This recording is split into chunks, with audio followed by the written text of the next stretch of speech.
Thank you very much Iftikhar صاحب، بہت شکریہ۔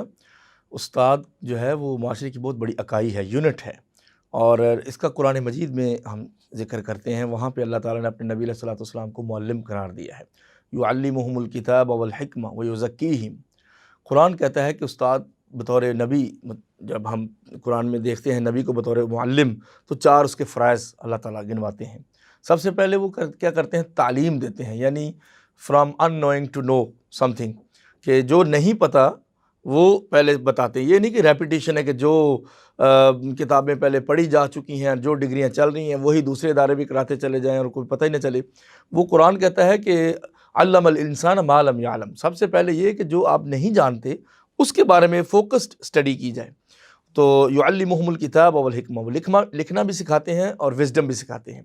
اب وزڈم جو ہے وہ ایجوکیشن سے نکلتی جا رہی ہے، قرآن نے اس کو تعلیم کا نام نہیں دیا، اس کو حکمت کا نام دیا ہے۔ اور حکمت سے مراد، جیسے امام شافعی رحمہ اللہ نے فرمایا کہ قرآن میں جہاں پہ بھی حکمت کا ذکر ہے وہ نبی علیہ السلام کی سنت ہے۔ ایک تو یہ کہ وے آف لائف، ایجوکیشن جو ہے وہ کمپرائزنگ ہے وے آف لائف کو، طرز حیات کو، اور دوسرا یہ ہے کہ اس کے اندر وزڈم ہے۔ تو پیغمبر علیہ السلام وَيُعَلِّمُهُمُ الْكِتَابَ وَالْحِكْمَةَ وَيُزَكِّيهِمْ، حکمت بھی سکھائی، کتاب یعنی رائٹنگ بھی سکھائی اور بک بھی سکھائی، اور اس کے بعد ان کو تزکیہ کیا۔ جو ہمارے معاشرے کا برننگ ایشو ہے وہ یہی ہے کہ اخلاقی گراوٹ، پرگیشن جسے کہتے ہیں، روح کی صفائی، وہ کہاں پہ ہو رہی ہے؟ استاد کا پہلے یہ کام تھا کہ وہ مربی تھا۔ یہ ہم روز کہتے رہتے ہیں ٹی وی پہ اور چینلز پہ اور اخباروں میں لکھتے ہیں کہ استاد وہ نہیں رہا، یہ میٹیریلسٹک ہو گیا، لیکن استاد کو اس دنیا کی زندگی میں، ہماری حکومت ہو یا کوئی بھی ادارہ ہو، اس لیول کا اس کو سہولتیں بھی تو نہیں دے رہا نا۔ وہ بیچارہ کہاں پہ جائے؟ پھر وہ میٹیریلسٹک نہ ہو تو کیا کرے؟ تو جو تربیہ جسے کہتے ہیں، تربیت سے نکلا ہے مربی، وہ جو ہے لیک کر گیا ہے، وہ کم ہو گیا ہے۔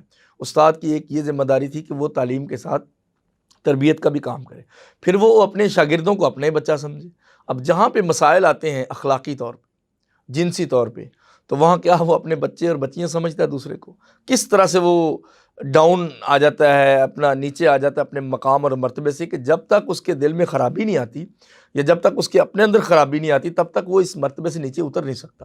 اس لیے وہ میں سمجھتا ہوں کہ یہ جو ٹرینر ہیں، ٹریننگ آف ٹرینرز، وہ بھی ضروری ہے۔ جیسے آپ ادارہ چلاتے ہیں تو آپ کو اپنے استادوں کی ٹریننگ کرنی پڑے گی، ورنہ تو پھر وہ آپ کے جو بچے پڑھنے آتے ہیں ان کی ٹریننگ کیا کریں گے؟ تو استاد جو ہے اس کی بہت سخت ذمہ داری ہے۔ اگر اس کو کچھ بھی ویجز نہ ملے، جب وہ کلیم کرتا ہے کہ میں معلم ہوں، تو پھر اس کو اس کے ویجز سے اوپر ہو کے کچھ سوچنا پڑے گا اور قرون اولیٰ کی ہسٹری کی طرف لوٹنا پڑے گا، جیسے تب معلم تھے۔ اس کی ایک مثال میں آپ کو دیتا ہوں کہ امام غزالی 5ویں صدی میں تھے، 505 ہجری میں فوت ہوئے ہیں بغداد میں۔ اس وقت درس نظامی کا نظام تھا، ابھی بھی چل رہا ہے۔ تو اس وقت معلوم ہو جاتا تھا کہ یہ بندہ امام غزالی کا شاگرد ہے، یعنی استاد کا جو جیسچر ہے اس کے بچوں میں جھلکتا ہے، اس کے اندر وہ سارا نقل ہو جائے۔ اب کیا ہے؟